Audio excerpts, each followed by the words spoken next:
बिस्मिल्लाहिर्रहमानिर्रहीम, अस्सलाम वालेकुम नाज़रीन। आप लाइव प्रोग्राम देख रहे हैं, मैं इमरान खान हूँ। मेरे साथ बड़े अहम मेहमान आज के प्रोग्राम में मौजूद हैं, लेकिन पहले थोड़ा सा एक इशू। पाकिस्तान तहरीक इंसाफ के मेंबर कौमी असम्बली आमिर लियाकत हुसैन साहब ने कहा है कि उन्होंने वक्त मांग लिया है इमरान खान साहब से अपना इस्तीफ़ा पेश करने के लिए। और उन्होंने अपने ट्विटर प्रोग्राम में ये कहा, ट्विटर के ऊपर एक पैगाम में उन्होंने कहा कि मैं कराची का एक बेबस MNA हूँ और अपने शहर के लोगों को बिजली फराहम करवाने से कासिर हूँ।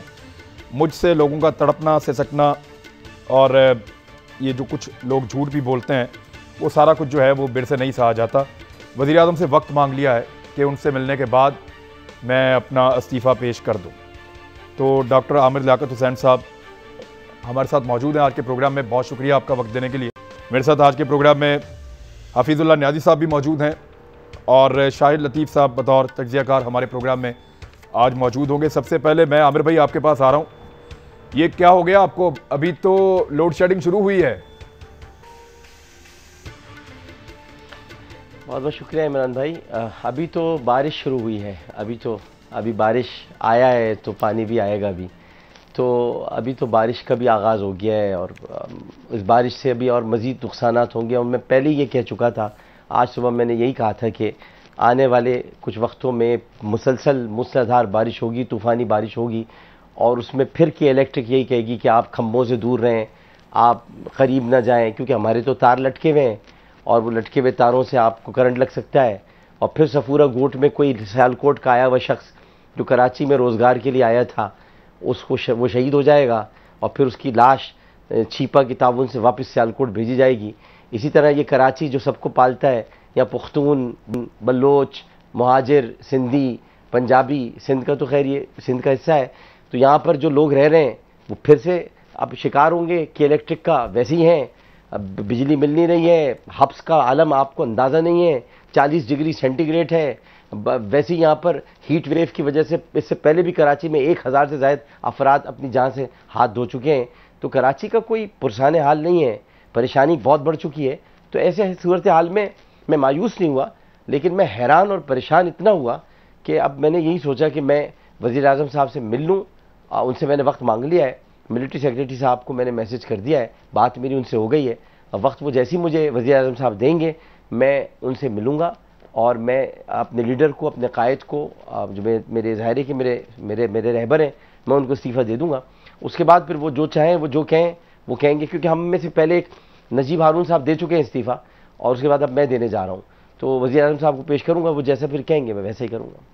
नहीं, बतौर मैंने आपने क्या क्या किया कि आप इस लोड शेडिंग को, इस ज्यादती को आप रोक सकें और फिर आपको ये समझ आई कि आपका लीडर बात नहीं सुन रहा, आपकी पार्टी बात नहीं सुन रही और आपको पता चल गया कि रिस्पॉन्सिबल कौन है, फिर आपने कहा कि इस्तीफा दिए बगैर गुजारा नहीं है। ये प्रेशर टैक्टिक्स है या बस अब छोड़ देंगे? नहीं, प्रेशर टैक्टिक्स में कभी इस्तेमाल करता नहीं इमरान भाई, ना मैंने कभी किए। मैं शायद आप भूल गए, आप आमिर लियाकत से बात कर रहे हैं, तो आमिर लियाकत कभी प्रेशर टैक्टिक्स इस्तेमाल करता नहीं है। मैं एक ऐसी जमात से आया हूँ जो आप शायद जानते नहीं, उसका नाम मुत्तहिदा कौमी मूवमेंट था। तो हमें प्रेशर टैक्टिक्स इस्तेमाल करनी नहीं आती। हम कराची में ही रहते हैं, कराची के लोगों के साथ रहे हैं, पले बड़े भी यहीं हैं और जानते भी यहीं के सारे मामला हैं। आप पूछ रहे हैं मैंने क्या क्या किया। मैंने उमर अयूब से कहा, मैंने नेपरा में शिकायत की, मैंने के इलेक्ट्रिक में जाकर बात की, मैं कराची के लोगों के लिए आवाज़ बनता रहा, बोलता रहा, मुजाहरे भी किए, धरना में भी बैठ गया अपने साथियों के साथ जाकर, PTI के, सब कुछ मैंने करके देख लिया। तरक्याती जो काम हो रहे हैं वो वफाकी फ़ंड से वो जारी हैं। अपने हल्के के लोगों के दरमियान रहता हूँ, हल्के में ही रहता हूँ, NA 245 में रहता हूँ। आज अपनी ज़ाहिर के जो जहाँ मेरी पहली बीवी है उस घर में मैं आया हुआ हूँ, तो आज आप यहाँ से मैं बात कर रहा हूँ। तो मकसद ये कि मैं रहता वहीं हूँ NA 245 में, उसी जगह पर। तो मैं हर तरह से अपनी तमाम तर इत्तमाम हुज्जत कर बैठा और मैंने ये बिल्कुल नहीं कहा मेरा लीडर मेरी बात नहीं सुनता, मेरी मुलाकात ही नहीं होती। एक MNA ऐसा है जिसको अपने लोगों की इतनी फिक्र है कि वो ये कह रहा है कि मैं इस्तीफा देने के लिए तैयार हूं। तो क्या उस MNA के ऊपर लोगों का हक नहीं है कि वो वहां पे मौजूद रहे, उनके लिए आवाज उठाता रहे, टकरे मारता रहे, जाके वहां कौमी असम्बली के अंदर उनकी आवाज बने? अब ये तो क्विट कर देने वाली बात है, मैं छोड़ के जा रहा हूं जी, ये क्योंकि नहीं हो पा रहा। इमरान भाई आप जो कह रहे हैं वो सही कह रहे हैं, आपकी बात से मैं इनकार नहीं कर सकता। मेरे भाई भी हैं और आप मुझसे मोहब्बत भी करते हैं और आप एक तरीके से अवामी अंदाज में ही बात कर रहे हैं कि करना यही चाहिए। लेकिन असेंबली में मैं जाकर आवाज़ कब बनूं, किस तरह बनूं? असेंबली में मुराद सईद साहब के अलावा किसी की तकरीर आपने देखी, कभी सुनते, कभी होते हुए देखी है? कभी आपने देखा है कि कोई और भी तकरीर कर सके? कभी आपने देखा है कोई और बात कर सके? आपसे मैं आज अपना एक दर्द बयान कर दूं। चलिए, आप अगर आप पूछ ही रहे हैं, मुझे 2.25 साल हो गए हैं, मेरा इस्तेकाक है कि मैं पाकिस्तान की कौमी असम्बली की किसी भी स्टैंडिंग कमेटी में मुझे रुकन होना चाहिए। मैं पाकिस्तान की कौमी असम्बली की किसी स्टैंडिंग कमेटी का मेंबर नहीं हूँ, किसी स्टैंडिंग कमेटी का मेंबर नहीं हूँ। मैं चेयरमैन तो बहुत दूर की बात है, मुझे मेंबर ही नहीं बनाया है। और फ्रेंडशिप जो ग्रुप्स होते हैं उन तक में मैं नहीं हूँ। और आप मुझसे कह रहे हैं कि मैं वहाँ तकरीर कर लूँ? मेरी सीटें पीछे रखवाई हुई हैं उस आदमी की जो पहले कौमी असम्बली का रुकन रह चुका है, जो वफाकी वजीर रह चुका है, उसको आप पीछे बिठाते हैं। उससे आप बात उसकी आप तकरीर आप नहीं करवाते। वो जब और उसने जब भी बोला, मैं या तो एक दो मौजूआत पर, कौमी मौजूआत पर बात की मैंने, और उसी के अलावा मैंने बात नहीं की। अब मुझे पीछे बिठा के रखते हैं मुझे। तो मैं बहुत सारी चीज़ें हैं। मैं जब मौसर आवाज़ नहीं बन पा रहा, मैं बहुत पार्लियामेंटेरियन हूँ। मैं एक देख चुका हूँ दौर, एक असेंबली देख चुका हूँ मैं। ये मेरी सेकंड असेंबली है उसके, और मैं कराची के सबसे बड़े हल्के से जीता हूँ। इस हल्के में मज़ार कायद आज़म है, इस हल्के में नुमाइश है, इस हल्के में नश्तर पार्क है, इस हल्के में PCHS है, इस हल्के में खुदादात कॉलोनी है। यहाँ पर फारूक सत्तार, मैं और डॉक्टर सगीर तीनों MQM के, पुरानी MQM के उम्मीदवार थे, जिनमें से मैंने फारूक सत्तार साहब को हराया और 25,000 वोटों से हराया। उसके बाद मैं यहाँ पर अपने शहर के, अपने हल्के के लोगों के लिए मैं भीख मांगता फिर रहा हूँ। मैं उनके मसाइल हल नहीं कर पा रहा। मेरे सामने लाइन एरिया के बच्चे रो रहे हैं। खुदादात कॉलोनी में चीखों की आवाज़ें आ रही हैं, हब्स की पुकार है। मैं क्या करूँ, मुझे बताएं, मैं क्या कर सकता हूं? मैं उनके सामने क्या बताया? भाई लास्ट वीक आपने प्रोटेस्ट किया था और उसमें आपने निशानदेही की थी कि वफाकी वजीर से ये प्रॉब्लम है और इसको ठीक किया जा सकता है, तो क्यों नहीं कर रहे? आपसे किसी ने राब्ता नहीं किया पार्टी में से? आप बल्कि आपने मेरे प्रोग्राम में आकर भी कहा था, हलीम आदिल शेख साहब के मुंह पे कहा था, तो आपसे कोई राब्ता नहीं किया किसी ने? नहीं, मैं नहीं किया। आज भी हलीम आदिल शेख साहब ने क्या किया, बजाय इसके कि अपनी पार्टी के किसी रुकन को जो नाराज है उससे जाके वो कह रहे हैं हम उनकी बात को सीरियस ही नहीं लेते। आप सोचे तो ना, आप आए तो ना मेरी जगह। अब मैं MQM से आया हुआ आदमी हूं, मैं सोच रहा हूं मैं कहां था, मैं कहां गया, ये सोचे ना। मैं हमारी पार्टी में इन चीजों को उस जमाने में इतना संजीदा लिया जाता था। मैं ये सोच रहा हूं मैं कराची की आवाज हूं, मैं कराची का बेटा हूं। मेरे लाखों हजारों लोग मुझसे मोहब्बत करते हैं और मुझसे हलीम आदिल शेख साहब कह रहे हैं हम इनको सीरियस ही लेते। सोचिए आप इमरान खान साहब को एक मिनट सर देखें, लीडर तो वो है ना जो इश्यूज को समझे, सबको साथ लेकर चले, और उसको पता हो कि कराची इस वक्त किस कर्ब से गुजर रहा है, और उसको ये भी पता हो कि इसका हल करके देना है, और उसको ये भी पता हो कि मेरा एक MNA वहां पे दिन रात चिल्ला रहा है कि इनको इनका हक दो। लीडर तो वो है ना। आप अपने लीडर से मायूस हुए हैं या अभी भी उम्मीद लगाई है?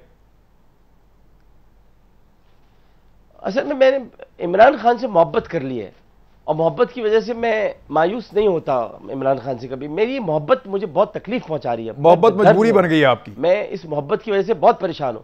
मैं नहीं, मोहब्बत पर परेशान कर रही है। मैं अब इसलिए जा रहा हूं मिलने के लिए कि मैं मोहब्बत की इस पूरी कहानी को, जो हमारी उनकी अधूरी मोहब्बत की कहानी है, वो सामने रखकर मैं कहूँ खान साहब मैं आपसे प्यार, आपसे उल्फत, आपका एहतराम, वो मैं सर आंखों पर, ये आपकी सीट है, आपने मुझे दी थी, आपने मुझ पर ट्रस्ट किया, ये नशिस्त है, मैं आपको वापस कर रहा हूं, मेरा इस्तीफा कबूल करें।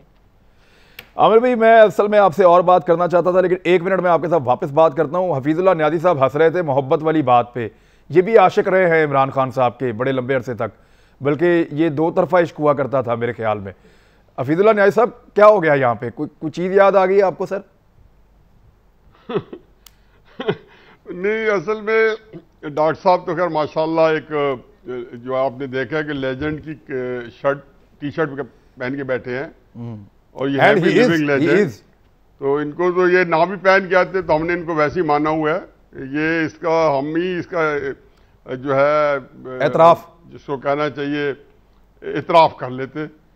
दूसरा मुझे डॉक्टर साहब का एक अच्छी बात लगी है ऑन लाइटर नोट, क्योंकि इनसे बात होती है तो इनके अंदर एक अच्छा ह्यूमर भी है।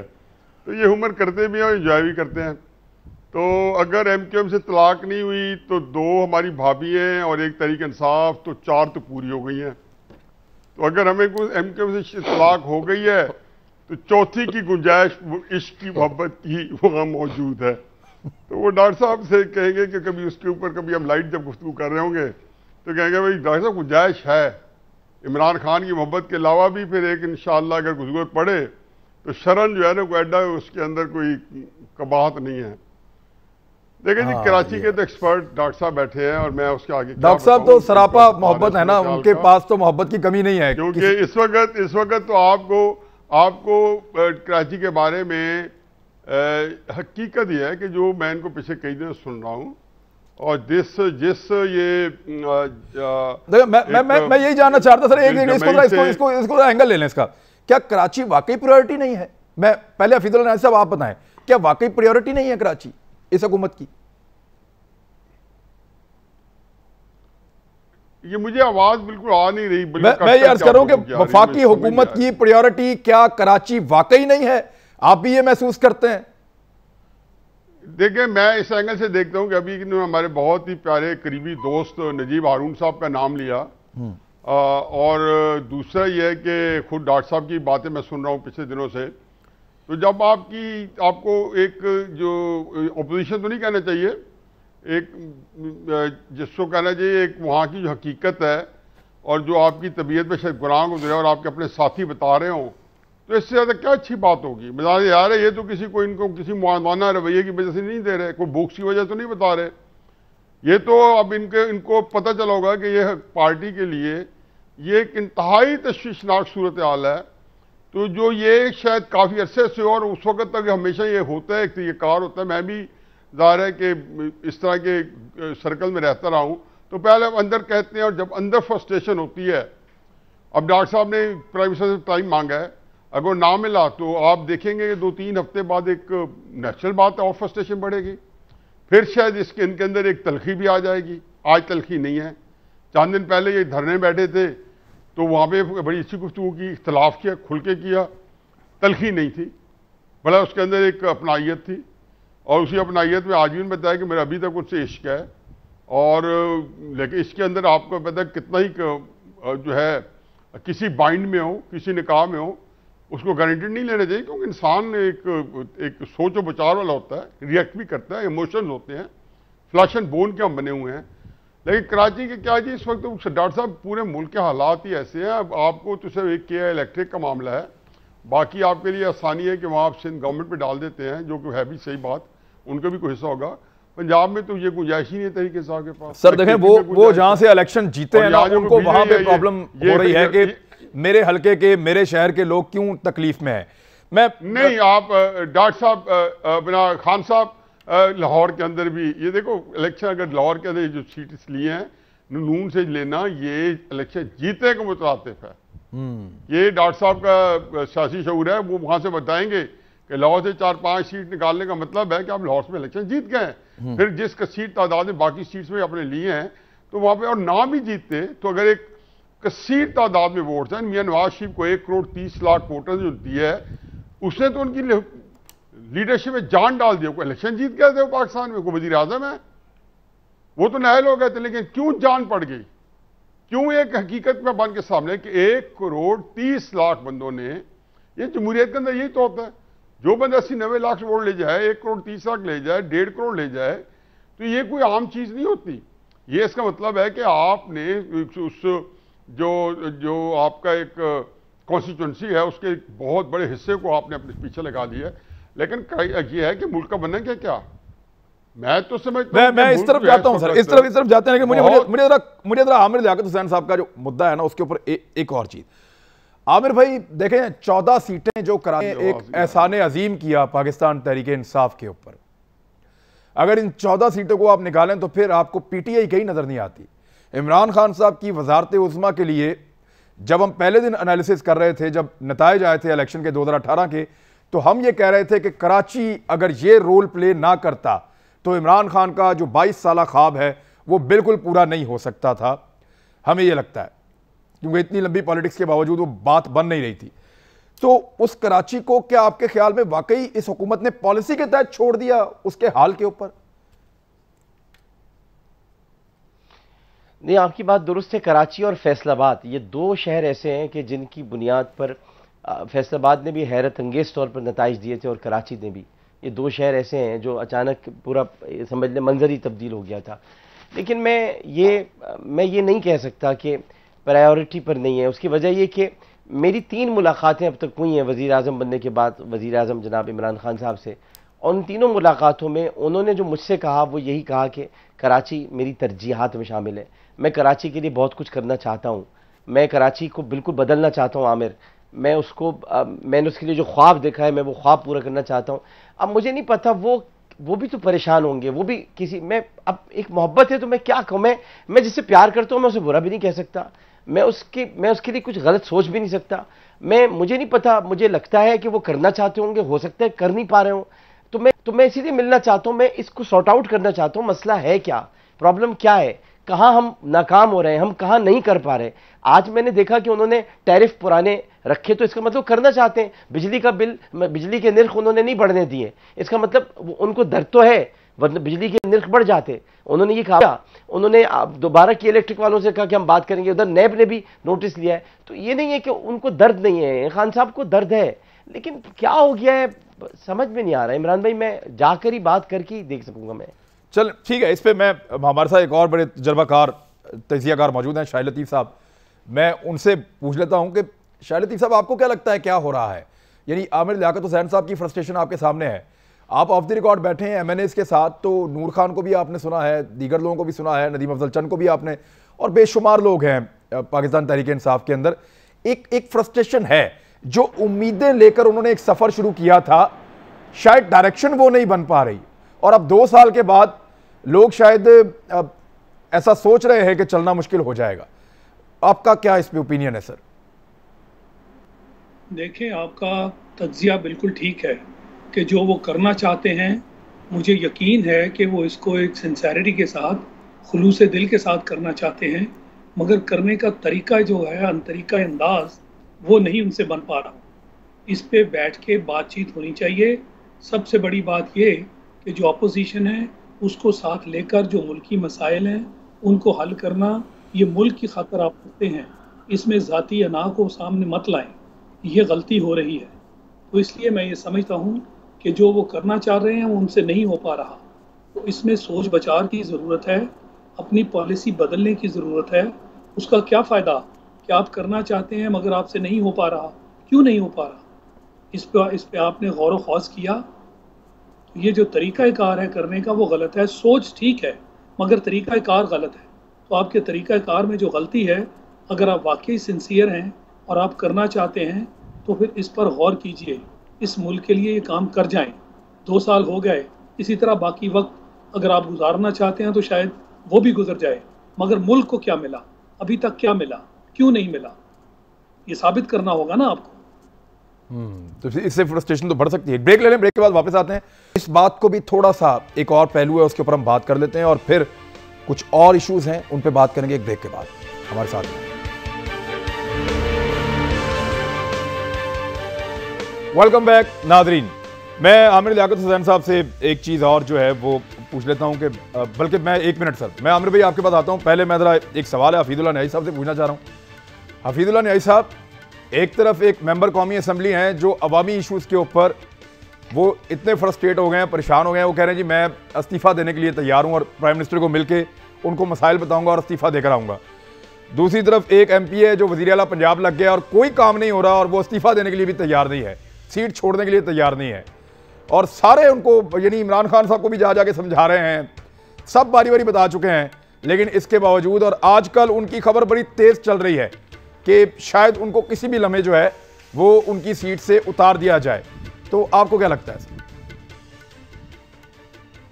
मैं इमरान खान साहब इस चीज़ को ज़रा थोड़ा सा एक और एंगल से देखता हूँ कि ये जो सियासत होती है ना, ये कोई पीस मील नहीं होती, ये बिट्स एंड पीसेस में नहीं होता कि ये जिस्म की एक टांग आपकी बड़ी मजबूत है, चूंकि लेफ्ट बाजू फंक्शन नहीं कर रहा, ये वही बंदा कह सकता है जिसको सियासत की कॉम्प्रीहेंशन नहीं है। और ये एक तज़िये औकात के लिए या तफरीह तबा के लिए आपके प्रोग्राम में या किसी जगह बैठ के हम तफसीर करना शुरू कर दें। हजूर, ये बात तस्लीम अगर वक्त से पहले कर ली जाए कि ये हुकूमत क्लूलेस है और ये फेल हो चुकी है, इसका क्या होगा कि आप पहले टांग काटेंगे बुज़दार साहब की, जिसकी तरफ पर इशारा है, वो कटेगी। मैं आपको बता रहा हूं बुज़दार जाएगा। मैं भी टाइम ही बता देता हूं कि मेरा ख्याल है कि 2 महीने लास्ट कर गया तो सिस्टम जहां पहुंचेगा वहां से नहीं निकलेगा। ये हमारे मास्टर साहब बैठे हैं, ये मुझे नहीं पता, मिला कि मैं सुन रखा है कि जहाज को आप स्पिन में डाल दें तो 3 या 4 या 5 स्पिन के बाद अगर ना निकाले तो सीधा जमीन पर नोज डाइव कर जाता है। पाकिस्तान से चौथी या 5वीं जो जितनी स्पिन अल्टीमेटली आखिरी उसके अंदर आ चुका है। इससे निकल जाए दुआ करनी चाहिए, लेकिन मौजूद होगा। लेकिन ये 16 दिसंबर 1971 से एक दिन पहले, मैं चूंकि मेरी उम्र 68 है और मैं उस वक्त 19 साल का बाकायमी होश हवास और बड़े मेरा शऊर था, तो मुझे वो दिन याद है कि उस दिन तक हमारे पास सब अच्छे की रिपोर्ट थी। हम भी वो बात कर रहे थे कि पाकिस्तान कहीं जंग लड़ा है, कहीं पे क्या हो रहा है। पाकिस्तान का हालात जो मैं आपके लास्ट प्रोग्राम में कह चुका हूं, एक मैंने रट लगाई हुई है, और अगर ये सबक आज ना असबर किया, ये सारी चीजें के इलेक्ट्रिक या लाहौर के मसला या आटा स्कैंडल या PIA का फियास्को, वो तो है ना, ये इमरान खान को मैंने पिछले दिनों कहना कि मेरे दिल करता है इसको मैं क्या नाम दूं, तो मैंने देखा एक लफ्ज होता है असैसिन इन डिस्गाइज या साइलेंट। उसको ये पता ही नहीं है कि ये बंदा जो है ये कितने सिचुएशन हमारे मर्डर कर चुका है, लेकिन हम या तो उसे कहेंगे कि जी क्लूलेस है, जी नीयत अच्छी है। नीयतों को जाए भाड़ में। मेरा मुल्क जो है इस वक्त जिस किस्म की तंगी से है, ये हमारे पास यहाँ एक और सहूलत है, ये सर बैठे हैं, ये कश्मीर का वाक़या छोटे वाक़या है, ठीक है, हम डिस्कस नहीं कर सकते क्योंकि हम नहीं चाहते मेरी कम्युनिटी मॉडलाइज है, लेकिन वारदात बहुत बड़ी है। मशीन पाकिस्तान जितनी नहीं तो उसे करीब करीब है। तो ये वो सारा चीज है कि इसे लेकिन चीन ने तो रिस्पॉन्ड किया उसके ऊपर, और चीन ने रिस्पॉन्ड किया खान को 370 पे रिस्पॉन्ड करके इमरान खान को। मेरे एक चीज बाद आखिरी फिक्रा, बजाय खुद फरेबी के इमरान खान को जिसको कहने की खुद एहतसाबी करनी पड़ेगी, उनको अपने आप से पूछना पड़ेगा। मैं चूंकि मुझे बेनिफिट है कि मैं पाकिस्तान में जितना मैं उनको अच्छी तरह जानता हूं, ये मुझे सहूलत हासिल है, ये इसका अच्छे असरात है, मेरे में बुरे उसको छोड़े, लेकिन मुझे पता मैं उनको ज़हन पढ़ सकता हूं, लेकिन उनको खुद एहतसाबी करनी पड़ेगी। एक है वो हमें मुतमिन करें, एक है वो अपने आप को मुतमिन करें, अपने आप को ना करें, वो खुद फिर फरेबी में आएगा। एवेल्युएशन करें, क्योंकि ये पूरे मुल्क का मामला है, ये मुल्क खेलने के लिए नहीं दिया जा सकता। ठीक है, ठीक है। अब सर मुझे आमिर हुसैन साहब, मुश्किल वक्त है पाकिस्तान तहरीक इंसाफ पे, और इस वक्त तो बिलावल भुट्टो जरदारी साहब ने सवालात भी दिए हुए हैं, 4 दिन से वो कह रहे हैं मुझे जवाब ही नहीं दे रहे, रोज़ाना ट्वीट करके कहते हैं आज चौथा दिन है, तीसरा दिन है, मेरे जवाब कहाँ पे हैं। तो ऐसे मुश्किल वक्त में जब आमिर लियाकत की शायद ज़्यादा ज़रूरत हो इमरान खान को, तो आमिर लियाकत रिज़ाइन करेंगे? देखिए, अगर मैं बदनीयत और मेरे अंदर खुलूस नहीं होता। बहुत अच्छा आपने सवाल किया इमरान भाई, मैं आपका शुक्रगुजार हूँ, शायद इससे मुझे अपना मतमे नज़र बयान करने का मौका मिले। और मैं अगर बदनीयत और मेरे अंदर खुलूस नहीं होता तो मैं इस्तीफ़ा फौरी तौर पर स्पीकर को इरसाल कर देता और पार्टी में शगाफ पड़ जाता, दरार पड़ जाती और एक सीट कम हो जाती। मेरी नीयत में खुलूस है, मैं इमरान खान से मोहब्बत करता हूँ, मैं प्यार करता हूँ, मैं उसको मुश्किल में तना नहीं छोड़ सकता, इसीलिए मैंने इमरान खान से वक्त मांगा है। वो मुझे कहेंगे आमिर हमें तुम्हारी ज़रूरत है, तुम रुको, चाहे तुम कुछ नहीं करो, तुम चुप बैठो, लेकिन तुम रुक जाओ, तो मैं कहूँगा खान साहब मैं तैयार हूँ। इसी कि मैं बदनीयत नहीं हूँ, मेरे खुलूस में शुबा कोई ना करे, मैंने सच्चे दिल से प्यार किया है। और इसलिए किया है कि मैं कराची को एक सितम से, एक जुल्म से, जहाँ लाशें गिरती थी रोज़ाना, इमरान भाई बहुत बुरे हालात थे, उससे बचाना चाहता था। हम सब ने मिलकर बचाया है। आज यही रेंजर्स अभी आपके चल रहे हैं, घर घर तलाशी ले रहे हैं, कर रहे हैं, ये बेचारे ये नौजवान थे, यही नौजवान रेंजर्स के थे जिनकी लाशें गिराते थे, क्रैकर्स हमले होते थे, घर घर से लाशें उठती थी। इसी कराची को हम सब ने मिलकर सही किया है। हम नहीं चाहते ये दोबारा कराची खराब हो जाए। तो अगर इसके लिए कुर्बानी ये भी देनी पड़ी कि इमरान खान साहब मुझे कहेंगे तुम चुप होकर बैठ जाओ, मैं चुप होकर बैठ जाऊंगा, लेकिन बस कराची वालों के दुख दर्द दूर हो जाए। और मुश्किल वक्त में मैं इमरान खान को तना नहीं छोड़ूंगा, कभी अकेला नहीं छोड़ूंगा। मैं एक सच्चा साथी हूं और मैं एक सच्चे साथी होने का सबूत दूंगा। यानी इमरान खान की तरफ उठने वाली उंगलियों को, पाकिस्तान से मोहब्बत करता हूं, इमरान खान की तरफ उठने वाली उंगलियों को फिर आप रोकेंगे और उनको जवाब आप देंगे उन सवालों? बिल्कुल रोकूंगा, बिल्कुल रोकूंगा, मैं हमेशा रोकूंगा, हमेशा। अभी मैंने जवाब किसी को कभी दिया ही नहीं है, टाइम मिल गया समझा नहीं। जवाब देने पर अगर मैं आ जाऊं तो फिर टाइम मिल गया आपको वैसे, या मिल रहा है आपको मुलाकात का? जी मैंने अभी आपके शो के से शुरू होने से 5 मिनट पहले मेरी MS जो है मिलिट्री सेक्रेटरी अहमद भाई, उनसे मेरी अभी बात हुई है। उन्होंने कहा मैं अभी आपको I will get back to you, मैं अभी बताता हूँ आपको कब आपको मिलना है। ठीक है, फिर आप तो मुलाकात की तैयारी कीजिएगा और लेट्स सी कि आपकी मुलाकात से क्या निकलता है, वो भी आपसे पूछने के बाद में। मैं शायद भाई एक चीज़ आपसे जानना चाहता हूँ, ये उस्मान बुज़दार का ये जा रहा है सर गेम, रोज़ाना एक खबर आती है हर थोड़े अरसे के बाद, फिर एक हफ्ता डेढ़ हफ्ता ऐसा गुजरता है कि ये जा रहा है वो जा रहा है, फिर वो सस्टेन कर जाते हैं। सस्टेन कैसे कर जाते हैं, बच कैसे जाते हैं? ऐसी क्या गिद्दड़ सिंगी हो सकती है एक आदमी के पास कि वो काम भी ना करे और रहे भी अपनी सीट के ऊपर?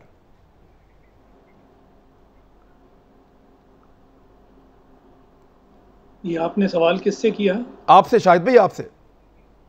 जरा प्लीज सवाल को ब्रीफली। शाहिद भाई, उस्मान बुज़दार साहब के पास ऐसा क्या जादू है कि आदमी काम भी ना करे और सीट के ऊपर भी रहे? हर 1 महीने 2 महीने बाद खबर आती है इमरान खान साहब नाराज हो गए, हालात बहुत खराब हो गए, फिर सस्टेन कर जाते हैं, बच जाते हैं। कैसे बच जाते हैं हर दफा, और अब क्या होने जाएगा? मेरे ख्याल में अंदरूनी तौर पर इमरान खान साहब जो हैं उन पर पूरा एतबार है। वो समझते हैं, जैसे हमें बताया गया कि ये एक और वसीम अकरम पैदा होगा। पूरी कौम थक गई इंतज़ार कर करके, हमें तो कोई वसीम अकरम नज़र नहीं आ रहा। दुनिया भर कह रही है कि काम नहीं हो रहा। पंजाब आपका सबसे बड़ा सूबा है और अगर उसमें ही आपने एक ऐसा वज़ीर आला लगा रखा है जिससे डिलीवर नहीं हो पा रहा, तो फिर आप बेवकूफ़ किसको बना रहे हैं? आपके अकेले कहने से क्या बातें ठीक हो जाएंगी? कौन सी चीज़ है जो ठीक हो रही है बताएं?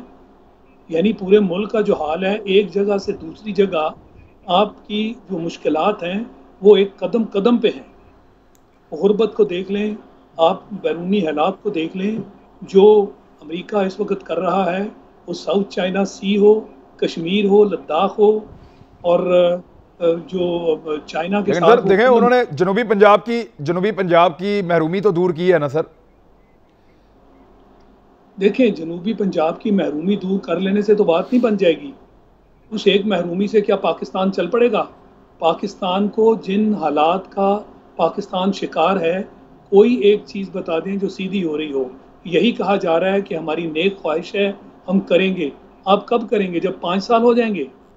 तो क्या 5 साल वाकई आप गुजार लेंगे? मुझे तो इस पर शक है। लोग कब तक इंतज़ार करेंगे?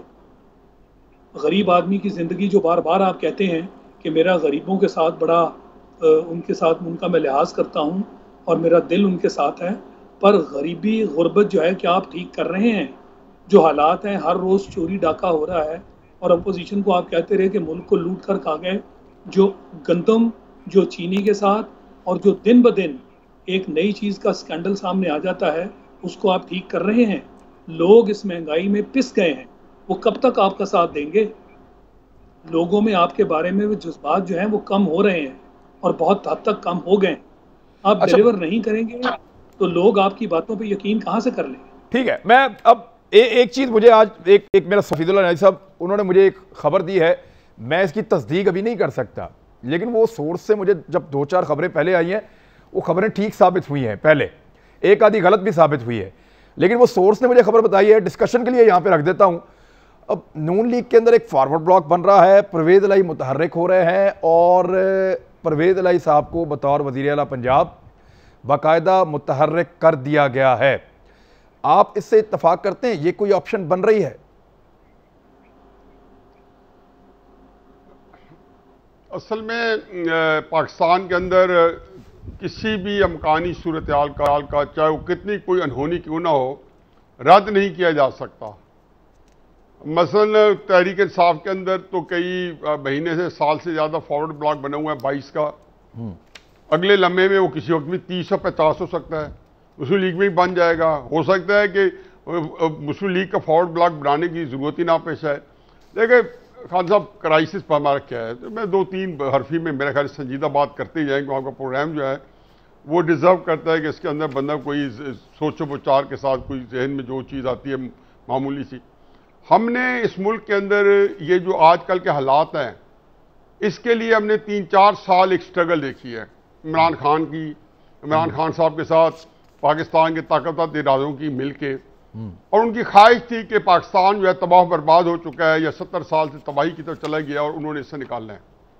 उसके लिए एक उन्होंने बयानिया दिया और उन्होंने बताया, और उस बयानी के बारे में अब इनको पीछे नहीं हटना चाहिए, कि उन्होंने कहा जी इस मुल्क को तबाह किया है करप्शन के बयानी ने।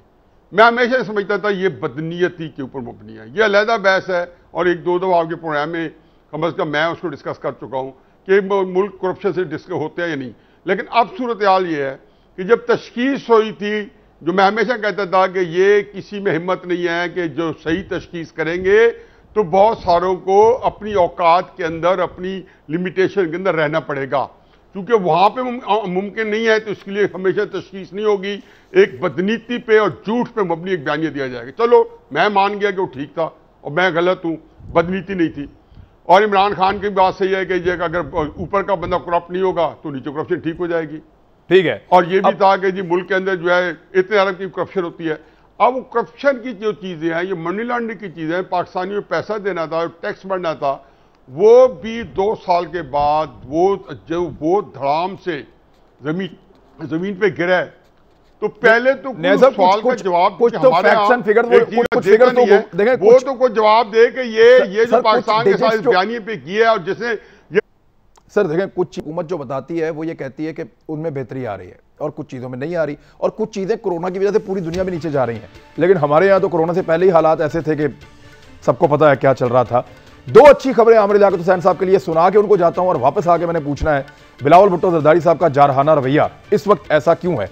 लेकिन अच्छी खबरें यह है कि वज़ीर-ए-आज़म पाकिस्तान ने कराची में लोड शेडिंग के खात्मे के लिए हंगामी इक़दामात की हिदायत जारी कर दी है। वो ये कह रहे हैं कि फौरी तौर पर कराची में लोड शेडिंग का खात्मा किया जाए, और बिजली के मामले पे भी, कीमत के मामले पे भी उन्होंने अपना रोल प्ले किया है। तो एक तो आमिर भाई आपका जो कंसर्न है, दूसरा चेयरमैन नैब का के इलेक्ट्रिक के खिलाफ शिकायत का नोटिस। अब आमिर भाई आपके पास एक प्लेटफॉर्म है, वहां पे नोटिस हो गया है, आपके पास चीजें भी मौजूद हैं, कराची के आप रहने वाले हैं, के इलेक्ट्रिक को धो डालें नैब के अंदर, इससे ज्यादा अच्छा प्लेटफॉर्म कोई नहीं हो सकता। ये 2 अच्छी खबरें थी। ब्रेक लें, वापस आते हैं, फिर बात करते हैं। वेलकम बैक नाज़रीन। प्रोग्राम के आखिरी हिस्से में आमिर लियाकत हुसैन साहब ये बताएं कि बिलावल भुट्टो जरदारी साहब का जारहाना रवैया इस वक्त अभी ऐसा क्यों हो रहा है? उनको ये लगता है कि शायद पाकिस्तान तहरीक इंसाफ में कोई टूट फूट है और शायद उसकी वजह से उनको कोई फ़ायदा पहुंचेगा। तो मैं उनको बताना चाहता हूं कि अगर तहरीक इंसाफ में कुछ शिकायत हैं तो वो तहरीक इंसाफ के अंदर हैं, लेकिन बिलावल के मामले में या पीपल्स पार्टी के मामले में तहरीक इंसाफ मुत्तहिद है। और अगर कभी बिलावल के जहन में ये सोच है भी कि वो कुछ बदल देंगे तो शायद ये मुमकिन ना हो उनके लिए। सर कराची के एमएनए आपके साथ हैं बिलावल को अगर 1 मिनट हम साइड पे रख दें तो, या आमिर लियाकत साहब ये अपनी इंडिविजुअल कैपेसिटी में कर रहे हैं जो कर रहे हैं?